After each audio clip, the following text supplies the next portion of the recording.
Selamat datang di channel Dekan Baitul Muminin.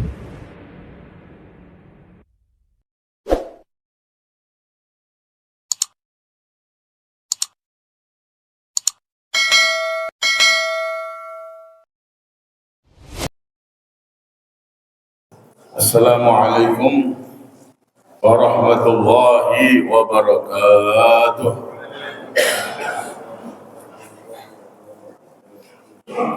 Bismillahirrahmanirrahim. Alhamdulillah alladzi hadana li hadza wa ma kunna linahtadiya laula an hadana Allah.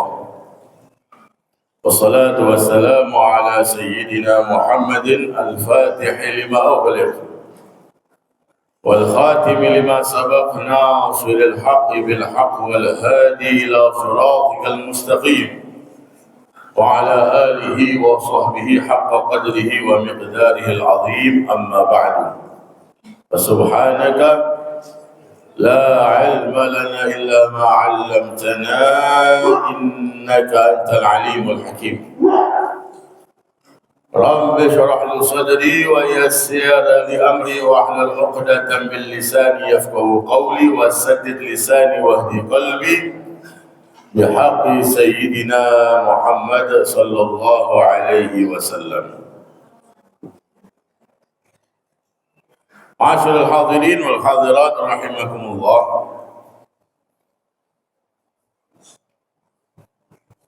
Sahabat Nabi Muhammad sallallahu alaihi wasallam yang bernama Jabir bin Abdullah bin Haram radhiyallahu anhuma. Ayah beliau sahabat Abdullah bin Haram yang gugur di perang Uhud, mempunyai putra namanya Jabir bin Abdullah bin Haram radhiyallahu anhuma. Kita katakan radhiyallahu anhuma, semoga Allah meridhai keduanya, karena Jabir dan ayahnya Abdullah adalah sahabat Nabi Muhammad sallallahu alaihi wasallam. Sahabat Jabir bin Abdullah radhiyallahu anhuma, beliau mengatakan, maka Rasulullah sallallahu alaihi wasallam ba'da al-hijrati 9 sinina lam yahujja. Rasulullah sallallahu alaihi wasallam beliau tinggal menetap di Madinah selama 9 tahun. Namun beliau belum menunaikan ibadah haji. Padahal ibadah haji dan umroh perintahnya sudah turun tahun 6 Hijriah. 6 tahun setelah Rasulullah SAW menetap di Madinah, turun perintah haji dan umrah. Akan tetapi jelas Nabi tidak melaksanakan ibadah haji langsung, dikarenakan Mekah belum dikuasai oleh Islam. Mekah masih dikuasai oleh orang-orang kafir. Karena Mekah itu dikuasai oleh Islam dalam peristiwa Fathu Mekah, penaklukan kota Mekah pada tahun 8 Hijriah di bulan suci Ramadan. Akan tetapi tahun 6 Hijriah tersebut, setelah turunnya ayat, Nabi Muhammad SAW berangkat dari Madinah, berangkat untuk menunaikan ibadah umrah terlebih dahulu bersama sekitar 1.600 sahabat-sahabatnya. Setelah beliau menunaikan miqat, niat ihram, dari Dzul Hulaifah. Kemudian beliau berangkat menuju Mekah sambil bertalbiyah. Karena Mekah masih dikuasai oleh orang-orang kafir Quraisy, maka Rasulullah SAW berhenti terlebih dahulu di daerah terdekat tanah haram, yaitu namanya Hudaybiyah. Kemudian Nabi Muhammad SAW mengutus sahabatnya Sayyidina Utsman bin Affan radhiyallahu anhu menjadi negosiator dan memberi info kepada orang-orang kafir Quraisy bahwasanya Muhammad dan sahabat-sahabatnya akan masuk kota Mekah bukan untuk perang. Karena sebelum-sebelumnya itu ada peperangan, ada perang Badar bersama orang-orang kafir Quraisy. Ada pembalasan perang Badar, yaitu perang Uhud. Kemudian ada perang Khandaq. Itu perang-perang yang terkenal bersama orang-orang kafir Quraisy. Badar tahun kedua Hijriah, Uhud tahun keempat Hijriah, Khandaq tahun kelima Hijriah. Sayyidina Utsman bin Affan, sahabat Nabi yang berakhlak mulia, yang lembut, diutus. Beliau juga tokoh Mekah saat itu. Akan tetapi alot. Bahkan terdengar kabar Sayyidina Utsman bin Affan itu diintimidasi, disiksa, bahkan terdengar kabar terbunuh. Maka Rasulullah SAW marah. Akhirnya Rasulullah SAW membaiat sumpah setia, janji setia 1.600 sahabatnya di Hudaybiyah, di bawah pohon. Sumpah setia, ikut bersama Nabi, membela Nabi sampai mati. Karena ini sudah panas. Utusan dibunuh oleh orang-orang kafir Quraisy. Kabarnya seperti itu. Sampai baiat atau janji sumpah setia ini diabadikan dalam Al-Quran. Laqad radiyallahu 'anil mu'minina idh yubayyi'unaka tahta asy-syajarah. Sungguh Allah Subhanahu wa taala telah ridha kepada mereka orang-orang mukmin yang berbaiat kepadamu wahai Muhammad di bawah pohon. Ayat Al-Quran menunjukkan jelas bentuk keridhaan Allah Subhanahu wa taala kepada mereka yang berbaiat. Oleh karena itu, baiat di tahun 6 Hijriah di Hudaybiyah ini disebut juga dengan baiatur ridwan. Baiat sumpah setia ar-ridwan yang diridhoi oleh Allah Subhanahu wa taala. Sekitar 1.600 sahabat ini mendapatkan stempel ridha dari Allah Subhanahu wa taala dengan nas Al-Qur'an. Kemudian singkat cerita terjadilah perjanjian Hudaybiyah dengan orang-orang kafir Quraisy antara kaum muslimin Rasulullah dan sahabatnya dengan kafir Quraisy, perjanjian Al-Hudaybiyah. Yang mana saat itu Rasulullah dan para sahabatnya tidak diizinkan masuk Mekah. Namun diizinkan tahun berikutnya hanya 3 hari saja. Akhirnya tahun berikutnya, tahun 7 Hijriah, Rasulullah SAW menunaikan ibadah umroh qadha. Ibadah umroh qadha. Karena beliau sudah pakai pakaian ihram. Dan ketika tidak bisa masuk kota Mekah untuk umroh tahun 6 Hijriah tadi, beliau langsung bertahallul. Artinya belum menyelesaikan secara sempurna ibadah umrohnya. Kemudian beliau qadha pada tahun berikutnya karena mendapatkan hanya 3 hari saja, maka hanya ibadah umroh saja, tidak melaksanakan ibadah haji. Tahun 6 tidak bisa masuk. Tahun ke-7 qadha, tetapi dikasih waktu hanya 3 hari, sehingga hanya ibadah umroh saja. Ibadah umroh singkat, ihram, tawaf, sa'i, tahallul, selesai. Namun kalau ibadah haji berapa hari? Ada kewajiban melempar jumroh 3 hari. Maka beliau tidak bisa menunaikan ibadah haji di tahun 7 Hijriah tersebut. Kemudian tahun berikutnya, tahun 8 Hijriah, ini kita bicara di bulan haji, yaitu bulan Syawal, Dzulqa'dah, dan 10 Dzulhijjah. Beliau berangkat di bulan Dzulqa'dah, sama seperti jamaah kita berangkat di bulan ini, di bulan Dzulqa'dah.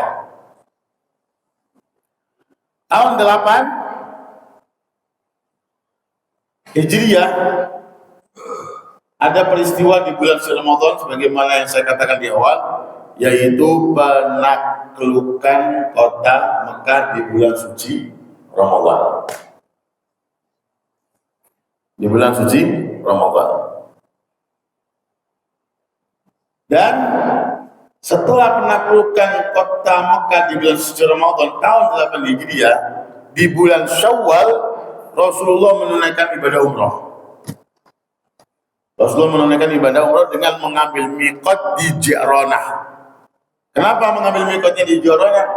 Karena setelah berhasil menaklukkan kota Mekah, beliau memerangi orang-orang Arab di sekitar Mekah yang mereka ini bermusuhan kepada Nabi, mengancam Nabi Muhammad SAW, yaitu 2 perang setelah penaklukan kota Mekah di bulan suci Ramadan.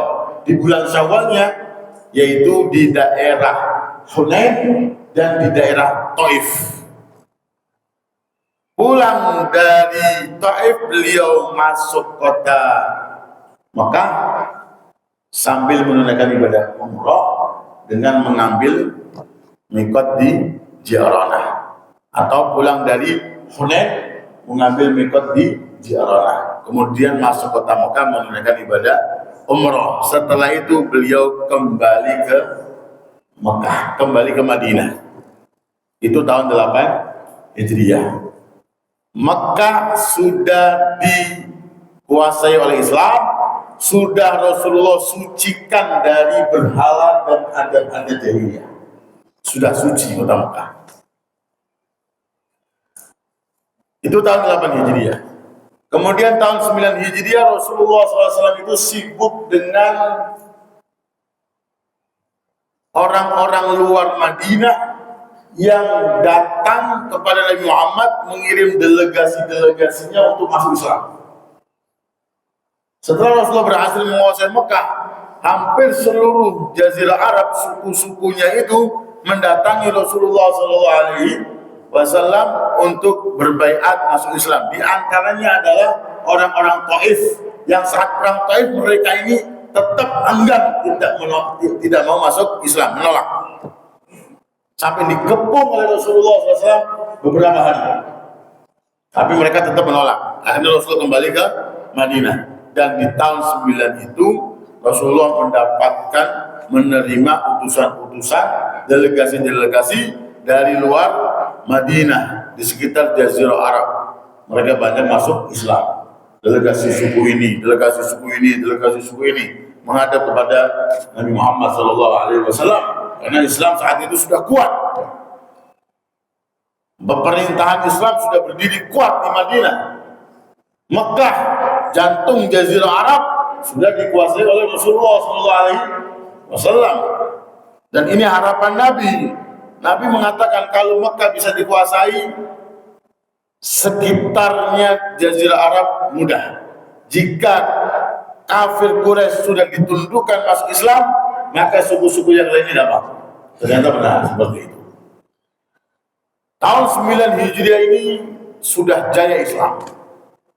Nah, kata sahabat Jabir bin Abdullah, 9 tahun Nabi Muhammad SAW berada di Madinah belum menunaikan ibadah haji. Namun sudah menunaikan ibadah umrah 3 kali. Tahun ke-6, tahun ke-7, tahun ke-8.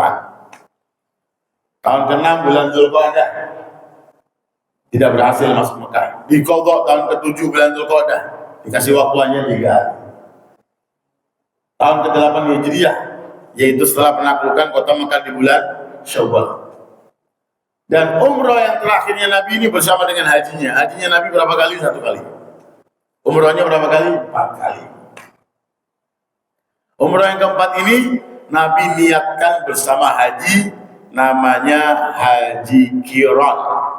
Beliau meniatkan haji dan umrah sekaligus. Nawaitul hajja wal umrata wa ahramtu bihima lillahi ta'ala. Niat haji dan umrah. Kalau jamaah Indonesia rata-rata hajinya tamattu, yaitu umrah dulu selesai, kemudian belanja, shopping, selfie dan lain sebagainya. Baru tanggal 8 Dzulhijjah mereka masuk Arafah untuk persiapan wukuf tanggal 9. Itu namanya haji tamattu. Kemudian Rasulullah SAW tahun 10 Hijriah, kata sahabat Jabir bin Abdullah, berarti apa? Rasulullah SAW mau mendekati ajalnya. Tahun 10 Hijriah bulan Dzulqa'dah, Rasulullah meninggal tahun ke-11 bulan Rabiul Awal. Nabi haji bulan Dzulqa'dah tahun 10 Hijriah. Dzulqa'dah, Dzulhijjah, Muharram, Safar, Rabiul Awal beliau meninggal.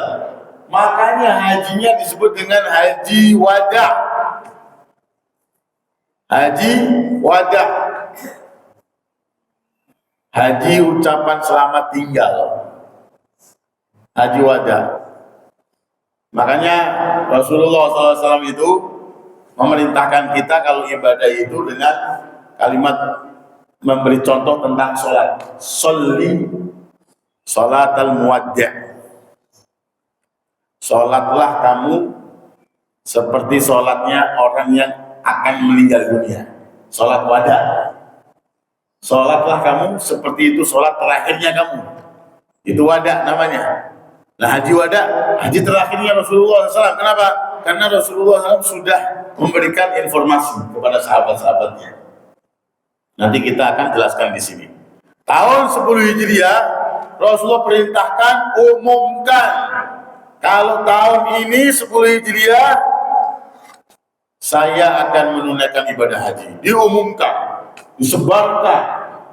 Maka orang-orang dari luar Madinah begitu banyak datang ke Madinah untuk ikut haji bersama Nabi Muhammad SAW.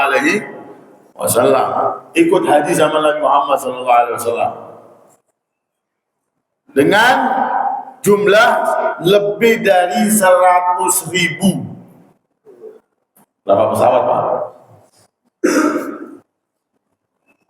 Jamaah haji yang bersama Rasulullah SAW haji wada 100.000 lebih. Ini belum orang-orang Mekah yang menunggu di Mekah. Ini beliau berangkat dari Madinah. Mereka ingin semuanya berhaji bersama Rasulullah SAW. Mereka ingin benar-benar meniru bagaimana hajinya Nabi Muhammad SAW. Sampai Nabi mengatakan ketika haji ini, khudhu anni manasikakum. Tirulah cara-cara ibadahku ini. Lihat dan tirulah cara-cara ibadahku ini. Sama seperti Nabi ketika mengatakan tentang ibadah sholat. Shollu kama ra'aitumuni sholli. Sholatlah kalian sebagaimana kalian melihat aku sholat.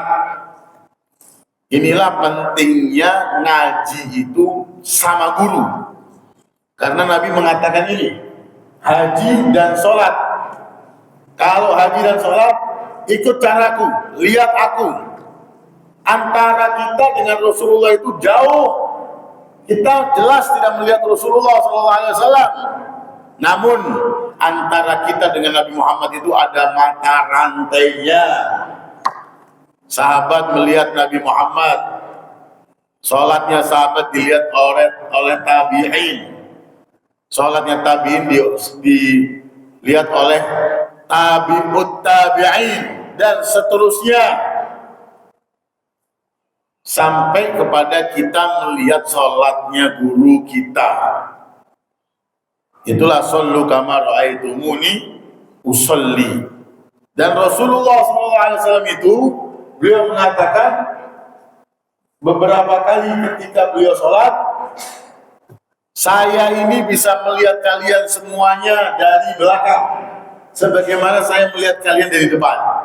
Jadi ketika sahabat-sahabat itu sholat, itu diawasi oleh Nabi Muhammad SAW. Kalau ada bacaan-bacaan atau gerakan-gerakan yang berbeda dengan Nabi, setelah sholat ditegur oleh Rasulullah SAW. Karena mukjizatnya Nabi itu adalah beliau bisa melihat ketika sholat, beliau menjadi imam, bisa melihat para sahabat-sahabatnya, mengawasi sahabat-sahabatnya. Beliau mengatakan, aku bisa melihat kalian dari belakang sebagaimana aku melihat kalian dari depan. Jadi bukan ngira-ngira, tapi seperti ada matanya dari belakangnya. Itulah mukjizat Nabi kita Muhammad SAW. Makanya terkadang setelah selesai sholat, Rasulullah mengatakan, siapa yang mengucapkan ini? Siapa yang berbuat ini? Begitu juga tentang haji. Kalau sholat, shollu kama ra'aitumuni usolli. Sholatlah kalian sebagaimana kalian melihat aku sholat. Kalau ibadah haji, khudhu anni manasikakum. Ambillah dariku tata cara ibadahku dan tempat-tempat di mana aku ibadah. Manasikakum, yang artinya manasik itu punya dua arti. Kita kan sering dengar kalimat manasik. Manasik itu artinya ada dua, itu bentuk jamak. Itu bentuk jamak manasik. Artinya dua. Yang pertama, ibadah-ibadah yang ada di dalam haji dan umroh itu namanya manasik. Karena ibadah haji dan umroh itu berkaitan dengan tempat. Ibadah sholat tidak berkaitan dengan tempat. Di mana saja kita sholat bisa. Ibadah zakat, puasa di mana saja. Tapi kalau ibadah haji itu ibadah yang berkaitan dengan tempat. Makanya jangan coba-coba ganti di Pondok Gede. Itu hanya latihan saja. Ibadah haji dan umroh yang berkaitan dengan tempat, maka arti manasik itu adalah selain ibadah-ibadah yang berkaitan dengan haji dan umroh, makna lainnya manasik adalah tempat-tempat yang di situ dikerjakan ibadah haji dan umroh. Tawaf tempatnya di Ka'bah, sa'i tempatnya Safa dan Marwah, wukuf tempatnya di Arafah, melempar jumroh tempatnya di Aqabah, Ula, Wusta, nginep tempatnya di Musdalifah dan di Mina. Ada tempat-tempatnya. Nah, tempat-tempat itu bahasa Arabnya namanya manasik.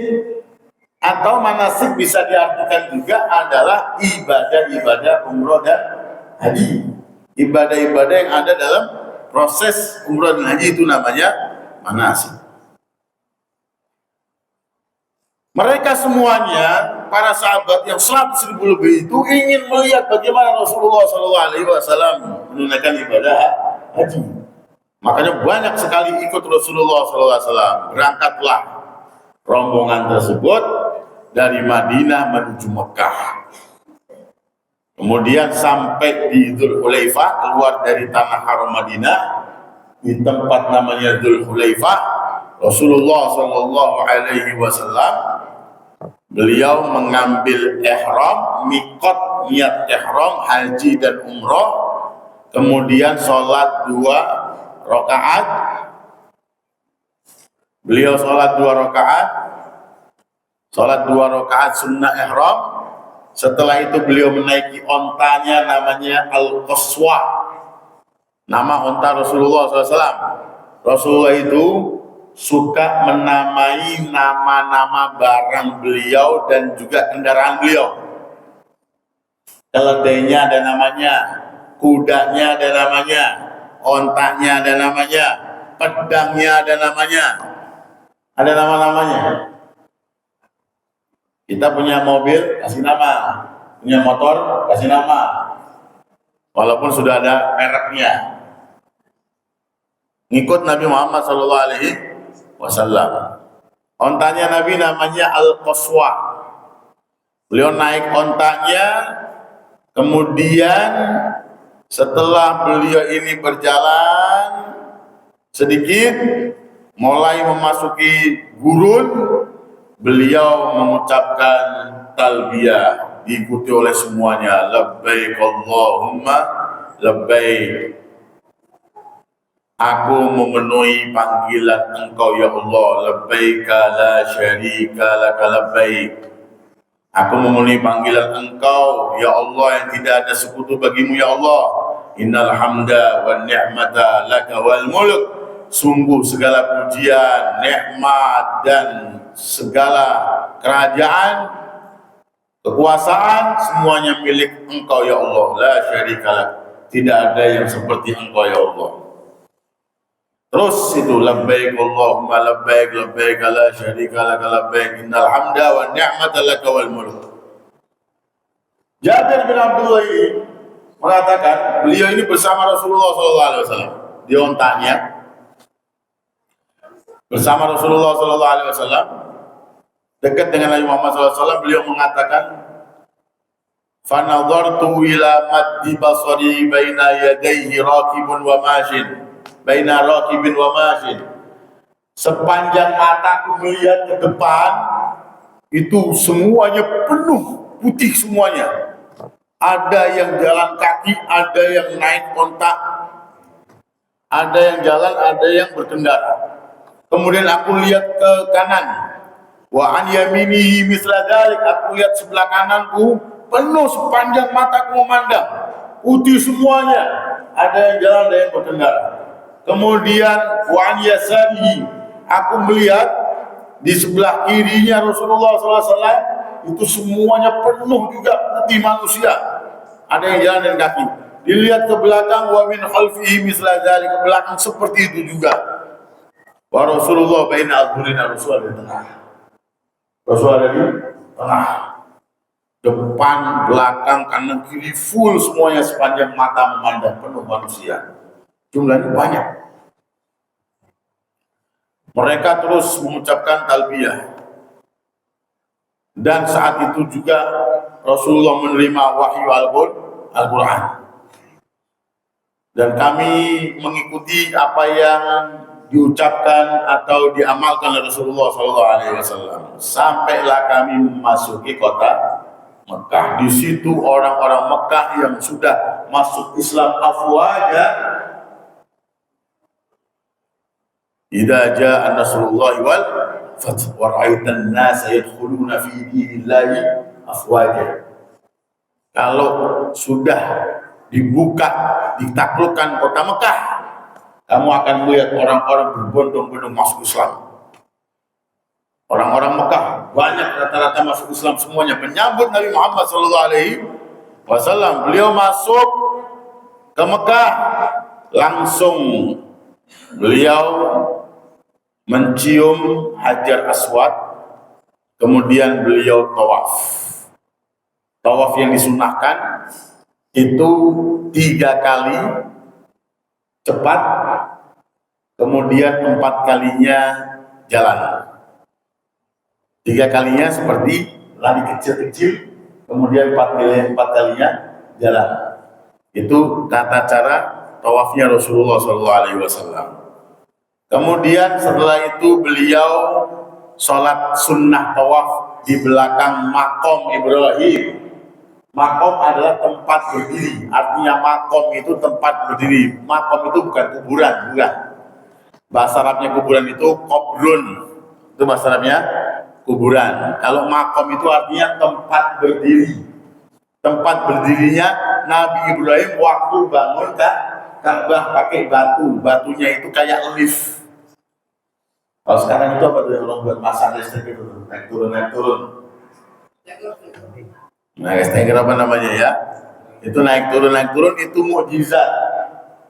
Hanya batu, kemudian Nabi Ibrahim naik, kemudian Nabi Ismail yang di bawah ngambil batu kemudian diraih oleh Nabi Ibrahim. Ditaruh.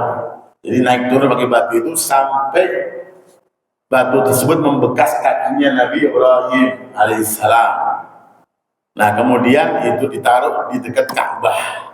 Itu namanya Maqam Ibrahim. Bukan kuburannya Nabi Ibrahim, tapi tempat berdirinya Nabi Ibrahim ketika membangun Ka'bah. Rasulullah sholat di belakang Maqam Ibrahim 2 rakaat membaca Qul ya ayyuhal kafirun dan Qul huwallahu ahad. Itu namanya tawaf kudum. Tawaf kudum. Tawaf selamat datang. Tawaf itu ada tawaf kudum, ada tawaf sebagai bentuk tahiyatul masjid, karena tahiyatul masjid al-masjidil haram itu dengan tawaf. Jadi masuk Masjidil Haram jangan soli sunat tahiyatul masjid, jangan. Karena tahiyatul masjidnya itu dengan tawaf. Baru setelah tawaf sholat sunnah tawaf. Karena kita sudah di pusat rumah Allah Subhanahu wa taala. Jadi tahiyatul masjid menghormati masjidnya itu dengan keliling Ka'bah 7 kali. Tapi kalau di masjid-masjid selain Masjidil Haram, tahiyatul masjidnya itu 2 rakaat paling sedikitnya, minimalnya nggak ada hitungannya. Mau sholat tahiyatul masjid 2 rakaat, 200 rakaat, 100 rakaat ada yang pernah? 10 rakaat ada tahiyatul masjid 10 rakaat ada yang pernah? Tanpa ada batasannya, karena kita menghormati Allah Subhanahu wa taala, menghormati rumah Allah, maka perbanyaklah sujud. Dahulu para ulama-ulama kita ini setiap masuk masjid ada yang sampai 100 rakaat. Itu biasanya waktu duha. Karena sholat duha itu sholat sunnah yang disunahkan di masjid, yang lainnya di rumah. Itu tahiyatul masjidnya di waktu duha itu sampai 100 sampai 200 rakaat. Karena tidak ada batasannya sholat tahiyatul masjid. Itu namanya tawaf kudum. Ada tawaf ifadah, tawaf rukun dalam umrah ataupun dalam haji. Setelah Rasulullah SAW sholat 2 rakaat di belakang Maqam Ibrahim, kemudian beliau meminum air Zam-Zam. Ini dilihat oleh para sahabatnya. Kemudian kita amalkan, kita ikuti. Minum air Zam-Zam. Setelah minum air Zam-Zam, beliau menuju ke Bukit Sofa. Beliau naik ke Bukit Sofa. Setelah naik ke Bukit Sofa, sudah naik, kelihatan Ka'bah. Ka'bah kelihatan, Rasulullah melihat Ka'bah. Kemudian Rasulullah SAW dia mengucapkan La ilaha illallah sambil melihat Ka'bah. La ilaha illallah wahdahu la syarikalah lahul mulku wa lahul hamdu wa huwa ala kulli syai'in qadir. La ilaha illallah wahdah anjaza wa'dah wa nasara 'abdah wa hazamal ahzaba wahdah. Setelah mengucapkan itu, kemudian beliau turun dari sofa, dari Bukit Sofa turun. Kemudian setelah lurus begini, dia datang, beliau lari. Oh, sekarang kan kasih lampu hijau. Beliau lari, kemudian berjalan lagi ketika mau menanjak lagi ke Bukit Marwah. Sampai di Bukit Marwah, beliau lakukan apa yang beliau lakukan di Bukit Sofa, melihat ke Ka'bah, kemudian mengucapkan La ilaha illallah wahdahu la syarikalah lahul mulku wa lahul hamdu wa huwa ala kulli syai'in qadir. La ilaha illallah wahdahu anjaza wa'dah wa nasara 'abdah wa hazamal ahzaba wahdah. Dan beliau lakukan itu 7 kali Sofa, Marwah, Sofa, 2 gitu. Pokoknya ganjilnya itu di Sofa, genapnya itu ada di Marwah, startnya gitu, startnya ganjilnya di Sofa. Berarti startnya Sofa 1, 3, 5, 7 startnya. Ini startnya genapnya ada di Marwah 2, 4, 6. Jadi startnya 7 terakhir dari Sofa langsung ke Marwah itu. Jadi kalau umpamanya selesainya di sofa, salah berarti. Pokoknya startnya ganjil di sofa dan startnya genap itu ada di Marwah. Itu hukum fikihnya seperti itu gampangnya. Kemudian setelah selesai Rasulullah SAW karena ini adalah haji sama umroh, langsung berarti beliau tidak tahallul. Setelah sa'i beliau tidak tahallul. Beliau melanjutkan tanggal 8 Dzulhijjah, berangkat beliau dari Mekah ke Mina. Tanggal 8 Dzulhijjah beliau berangkat ke Mina. Kalau jamaah Indonesia berangkatnya ke Arafah di tendanya persiapan. Ini berangkat ke Mina tanggal 8. Beliau sholat duhur di situ, sholat asar di situ di Mina, kemudian sholat maghrib di situ, sholat isya di situ, dan sholat fajar, sholat subuh di situ. Sholat 5 waktu. Kemudian setelah terbit matahari baru beliau bergerak dari Mina ke Arafah. Sampai di Arafah, para sahabat sudah menyediakan tenda buat beliau. Sudah disediakan tenda di mana? Persis sampingnya Arafah. Di Arafah batasannya itu ada namanya disebut Namirah. Namanya Namirah, sekarang berupa masjid. Namanya Masjid Namirah. Di situ Rasulullah SAW memberikan khutbahnya.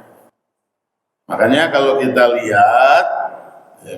lihat itu biasanya siaran langsung tanggal 9 Dzulhijjah pas hari Arafah, kita lihat siaran langsung itu khutbah. Itu khutbahnya itu di Masjid Namirah karena beliau juga khutbah di situ. Beliau khutbah di situ, yang mendengarkan 100.000 lebih, ditambah lagi yang ada di Mekah. Jamaah haji yang di Mekah tambah banyak. Setelah beliau khutbah di Namirah, kemudian beliau sholat duhur dan asar jamak. Beliau sholat duhur dan asar jamak takdim. Kemudian setelah itu Rasulullah SAW banyak bermunajat di Arafah. Setelah tergelincir matahari, masuk waktu zuhur, beliau sholat zuhur dan asar jamak takdim. Kemudian Rasulullah SAW masuk ke padang Arafah. Beliau itu di sampingnya Jabal Rahmah, bawahnya. Jadi Rasulullah itu tidak naik Jabal Rahmah, tidak naik. Dan tidak ada riwayat Rasulullah menaiki Jabal Rahmah, apalagi sampai nulis-nulis di atas itu. Tidak ada itu. Rasulullah ada di bawah, di atas ontaknya.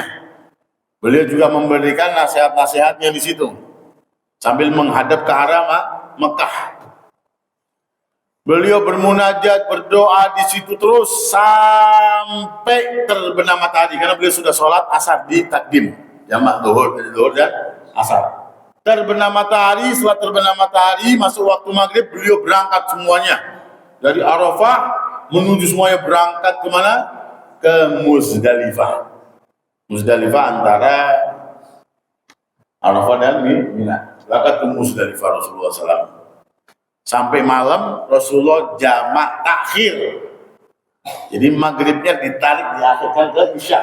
Rasulullah jamak takhir maghrib dan isya di Muzdalifah. Dan beliau bermalam di situ.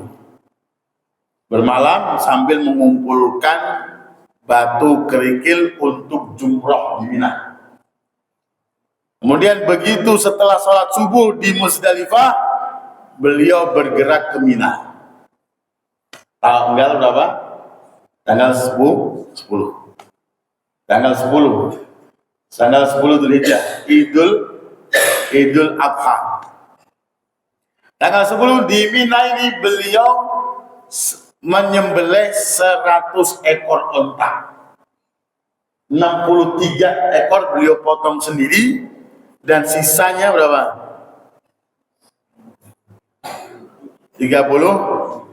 disembelih oleh Sayyidina Ali bin Abi Thalib. Ini saya bilang tadi apa? Rasulullah haji itu mendekati wafatnya beliau. Beliau menyembelih 63. Umur Nabi Muhammad SAW sudah mendekati 63. Karena Muharram, Dzulqa'dah, Dzulhijjah, Muharram, Safar, Rabiul Awal ulang tahunnya Nabi usia 63. Nah, Nabi Muhammad motong onta 63 ini ngasih isyarat umur saya sampai segini. Dan Nabi Muhammad SAW juga mengingatkan di Arafah dan di Mina. Di Mina tanggal 12 Dzulhijjah ketika jumroh itu beliau mengingatkan bahwasannya fa inni la adri la'alli la alqakum ba'da ami hada. Beliau mengatakan saya tidak tahu, mungkin ya saya tidak akan berjumpa dengan kalian lagi setelah tahun ini. Rasulullah mengatakan seperti itu. Itu adalah isyarat haji wada. Beliau mengatakan mungkin tahun depan setelah ini aku tidak akan berjumpa lagi dengan kalian. Artinya Rasulullah sudah merasakan. Makanya dikasih isyarat menyembelih onta 63 ekor, sisanya disembelih oleh Sayyidina Ali bin Abi Thalib. Itu di Mina tanggal 10 Dzulhijjah. Melempar satu jumroh aja tanggal 10 itu, yaitu apa? Jumroh Aqabah, jumroh yang besar. Udah. Kemudian setelah itu beliau ke Mekah untuk beliau ke Ka'bah untuk melakukan tawaf ifadhah, yaitu tawaf rukun. Tawaf rukun. Setelah tawaf rukun, maka beliau beliau tahallul juga saat itu. Beliau bertahallul. Kemudian tinggal rangkaian proses ibadah hajinya, yaitu apa? Tanggal 11, 12, 13, yaitu apa? Lempar jumroh setiap hari setelah zuhur. Tanggal 11 lempar jumroh. Ula, Wusta, Aqabah. Tanggal 12 Dzulhijjah pada zuhur lempar lagi. Ula, Wusta, Aqabah. Tanggal 13 Dzulhijjah melempar lagi. 11 Ula, Wusta, Aqabah. Dan setelah itu selesailah rangkaian ibadah hajinya Nabi Muhammad SAW. Dan kemudian beliau kembali ke Madinah. Ini adalah haji Rasulullah SAW. Tahun 10 Hijriah. Beliau haji hanya satu kali saja. Dan yang terkenal ayat yang turun pada saat haji wada ini adalah al-yauma akmaltu lakum dinakum wa atmamtu alaikum ni'mati wa raditu lakumul islama dina. Al-yauma akmaltu lakum dinakum, pada hari ini, yaitu apa? Hari Arafah. Akmaltu lakum dinakum, sudah sempurna agama Islam, mengurusi semua urusan manusia, baik urusan dunia, agama, apalagi akhiratnya. Wa atmamtu alaikum ni'mati, sempurna kenikmatan Islam telah sempurna. Wa raditu lakumul Islam madina, agama yang diridhoi oleh Allah hanya agama Islam. Sampai para sebagian ulama mengatakan ini adalah ayat yang terakhir turun. Walaupun ada perselisihan yang setelah Rasulullah haji wada ini masih ada bulan Muharram, bulan Safar, itu ada ayat yang terakhir turun. Wattaqu yauman turja'una fihi ilallah. Itu ayat yang terakhir turun, sebagian ulama mengatakan seperti itu. Di bulan Dzulqa'dah ini mau memasuki bulan Dzulhijjah. Ini kita sekali lagi mengambil keberkahan ilmu tentang hajinya Rasulullah SAW. Semoga kita semuanya ditakdirkan tercatat dalam ketentuan Allah orang-orang yang menunaikan ibadah haji. Amin ya rabbal alamin. Dan Al-Faqir mengingatkan bahwasannya tanggal 1 sampai tanggal 10 Dzulhijjah itu adalah hari-hari yang mulia, sehingga Allah Subhanahu wa taala bersumpah dengannya. Wal fajri wa layalin asyr. Malam-malam yang 10 ada yang mengatakan itu adalah 10 hari dari bulan Dzulhijjah. Banyak sekali hadis-hadis tentang keutamaannya, apalagi hari terbaik sepanjang tahun yaitu hari Arafah.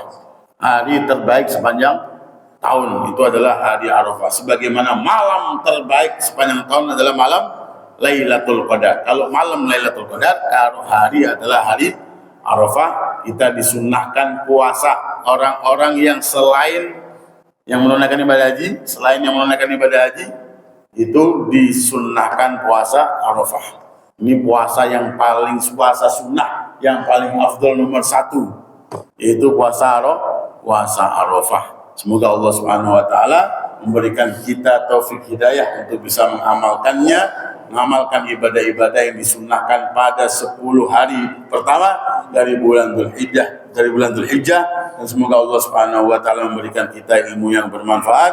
Allah berikan kita taufik kekuatan untuk bisa menjalankan perintah Allah Subhanahu wa taala, baik yang wajib ataupun yang sunnah, dan semoga Allah panjangkan umur kita dalam keadaan sehat afiat, dalam keadaan istiqomah di jalan Allah. Allah wafatkan kita husnul khatimah. Amin ya rabbal alamin. Allahumma hadina bihudak waj'alna mimman yusari fi ridhak wa la tuwallina waliyan siwak wa la taj'alna mimman khalafa amraka wa aswak. Wa hasbunallahu wa ni'mal wakeel wa la hawla wa la quwwata illa billahil aliyyil azim. Sallallahu ala sayyidina Muhammadin wa ala alihi wa sahbihi wasallam. Walhamdulillahi rabbil alamin. Wa ma'af. Assalamualaikum warahmatullahi wabarakatuh. Sallallahu